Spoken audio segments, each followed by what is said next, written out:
Star Wars 7 by 7 episode 2832. Queen's Hope by E.K. Johnston is the final novel in the Padme Trilogy. It's just been released today, and today we've got a non-spoiler review on tap for you. Punch it!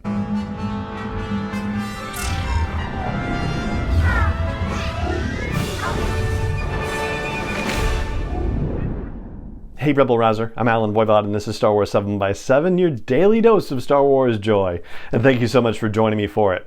So the Padme Trilogy kicked off with Queen's Shadow, and that novel explored the transition period for Padme when she was no longer a queen and becoming a senator.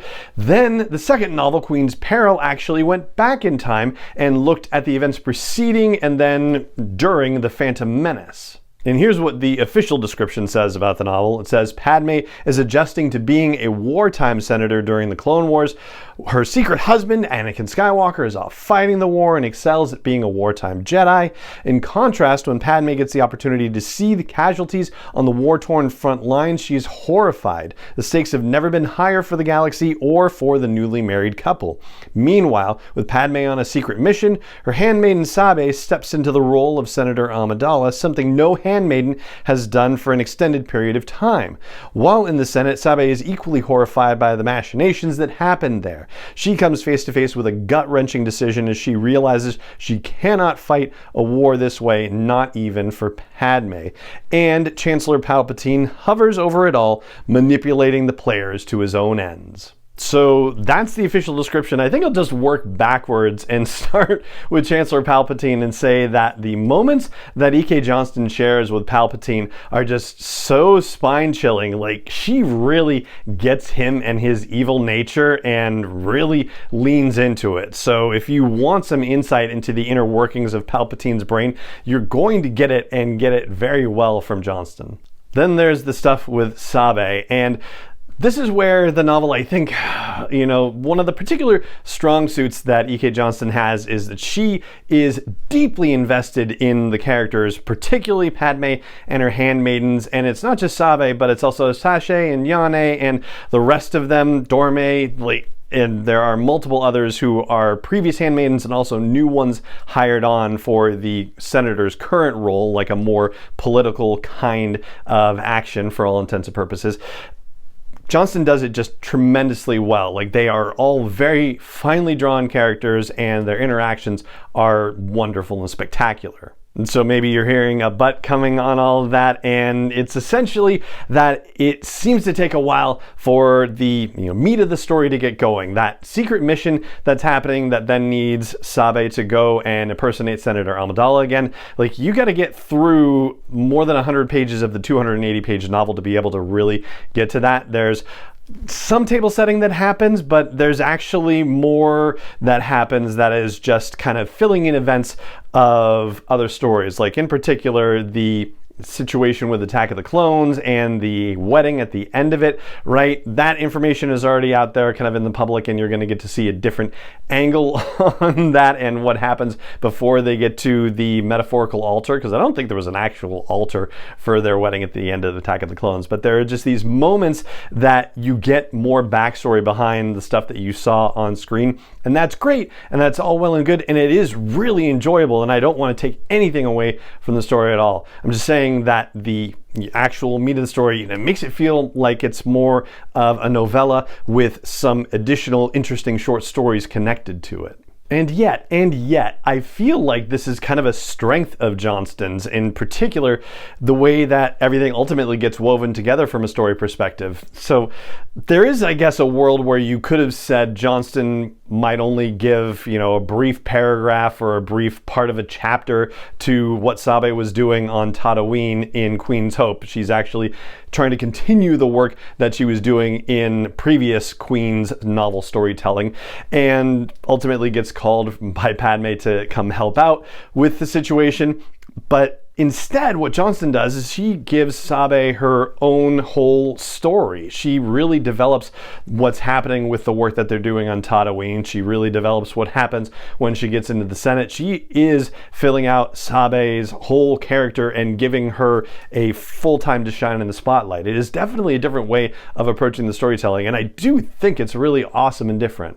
Meanwhile, the quote-unquote big characters, at least some of the biggest characters, get minor role appearances, and they're terrific. Obi-Wan is very well done, Anakin's very well done, and their relationship is peeled right from the pages of the Clone Wars. It's fantastic. Yoda has his time in the spotlight, however brief, and I love the way that Johnston kind of contrasted his experience of Coruscant with Sabe's experience of Coruscant. When she arrives, she just, feels like everything is unnatural. It's just, this tremendous concrete city and there's nothing of nature in it. Whereas Yoda, I don't think he would disagree with that, but he's also able to tune into the Force and just feels the incredible power of all these living beings on Coruscant connected to the Force. And I love these little moments that Johnston gives for these characters.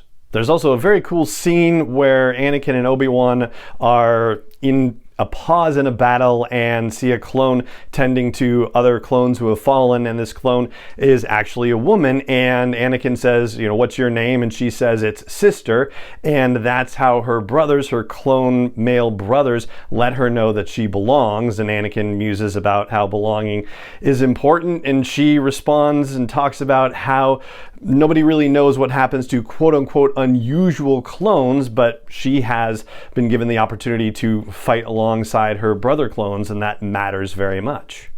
And an aide to one of Padme's former handmaidens, who's now a representative on Naboo, is presenting as gender fluid or non-binary. And I will say, as a copy editor, seeing ZHE as a pronoun as the first word in a sentence, I had a moment where I thought, oh, this is a different character, and it took me a second to realize that that was the pronoun. So ZHE and ZHER for pronunciation of my apologies, but Z and Zer. So once my copy editor had got around that, it was very cool to see that in play too. And the last thing I'll flag, while still staying in non-spoiler territory, is the fact that there are 4 little interludes. They're just a page or 2 long, and they are told from the perspective of 4 different women who are key to this story in their own particular ways, whether they actually appear in the story or whether their spirit and their experiences help inform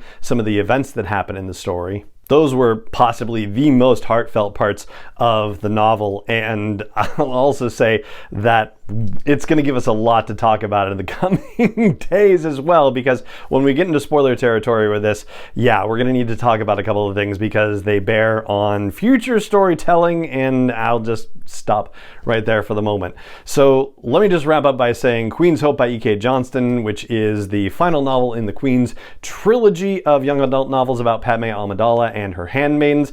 It's a fun read, just like the other 2 are. The characters are, again, finely drawn. The interplay between the characters is terrific. The inner monologues for the characters are terrific. The only thing that you possibly might consider a knock on anything is the fact that the main story itself is comparatively thin, and it really is more about the stories of the individual characters, and certainly things do kind of tie together in some very interesting ways as well, but it really is more about the individual stories than it is about the overarching story as a whole.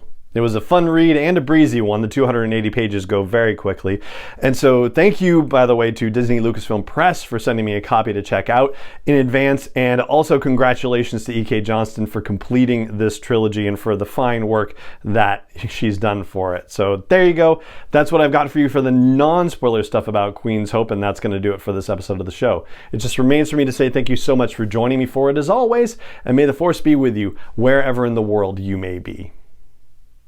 7 is not endorsed or sponsored yet by Lucasfilm Limited, Disney, or 20th Century Fox, and is intended for entertainment and information purposes only. Star Wars, the Star Wars logo, all names and pictures of Star Wars characters, vehicles, and any other Star Wars related items are registered trademarks and/or copyrights of Lucasfilm Limited, or their respective trademark and copyright holders. May the Force be with them. All original content is copyright 2021 by Star Wars 7x7. We hope you love it.